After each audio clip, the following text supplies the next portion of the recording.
লোক থাকতে পারে, ফ্যাসিস্ট বিরোধী যারা লড়াই করেছি মত পার্থক্য থাকতে পারে, কিন্তু সেই সুযোগ নিয়ে আওয়ামী লীগ এবং তাদের দোসর আমাদের মধ্যে ঢুকে অরাজকতা তৈরি করবে, সেই সুযোগ আমরা এই বাংলাদেশে আর দিব না।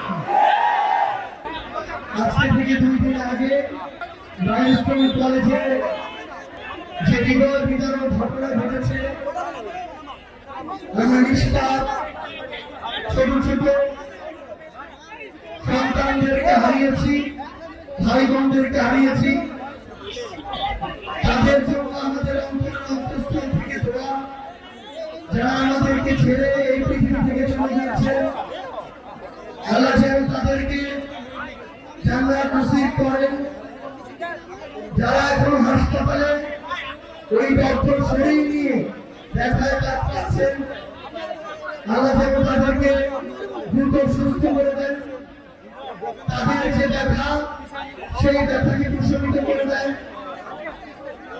যখন আমাদের নবী সাল্লাল্লাহু আলাইহি ওয়াসাল্লামকে আগুনে নিক্ষেপ করা হয়েছিল, আল্লাহ সেই আগুনকে শীতল করে দিয়েছিলেন আমাদের নবী সাল্লাল্লাহু আলাইহি ওয়াসাল্লামের জন্য।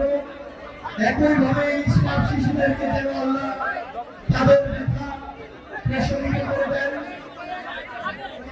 সংগ্রামী সহযোদ্ধারা, আমরা বাংলাদেশে তদন্ত কমিটির খেলা দেখতে চাই না। আমরা দেখতে চাই এই অভ্যুত্থান পরবর্তী বাংলাদেশে এই তদন্ত কমিটিগুলো প্রত্যেকটা ঘটনার পিছনে কোন ব্যক্তিগুলো দায়ী, কোন সিস্টেম দায়ী, কোন প্রতিষ্ঠানগুলো দায়ী, সেগুলো খুঁজে বের করে তদন্ত সাপেক্ষে তাদেরকে যেন শাস্তির আওতায় নিয়ে আসে। আমরা এই বাংলাদেশে এমন ধ্বংসের পরে আর কোন চুরির খেলা দেখতে চাই না। প্রত্যেক আমাদের আহত ভাই বোন, যারা আমরা যাদেরকে হারিয়েছি, তাদের পরিবারের পাশে এই সরকারকে নিজের সর্বোচ্চটুকু দিয়ে দাঁড়াতে হবে।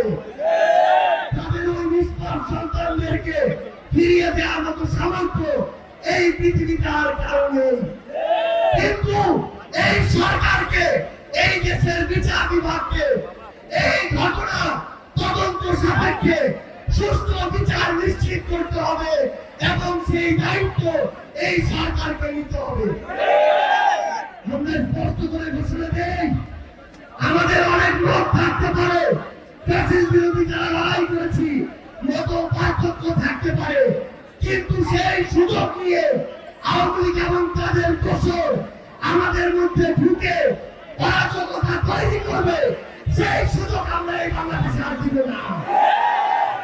আমাদের মধ্যে রাজনৈতিক আদর্শ ভিন্ন হতে পারে, আমাদের নাম ভিন্ন হতে পারে, আমরা বিএনপি, জামাত, এনসিপি, ইসলামী আন্দোলন বাংলাদেশ, গণ অধিকার পরিষদ এমন বিভিন্ন নামে রাজনৈতিক লড়াই করতে পারি, কিন্তু যদি আওয়ামী লীগ প্রশ্ন আসে তাহলে আমরা ঐক্যবদ্ধ ভাবে এই সকল সন্ত্রাসীদেরকে প্রতিহত করব।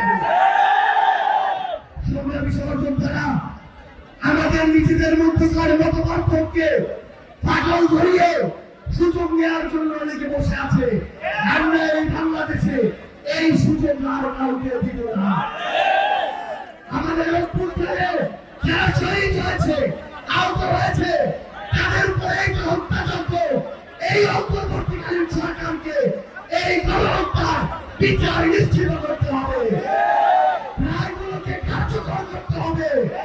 নাহলে এই অন্তর্বর্তীকালীন সরকার আমার সেই পরিবারের, আমার সন্তান হারানো মায়েদের, ভাই হারানো ভাইদের এই যে ব্যথা, এই যে দায়বদ্ধতা, সেটা এই বাংলাদেশে মৃত্যুর পর্যন্ত কোনদিন এড়িয়ে যেতে পারবে না।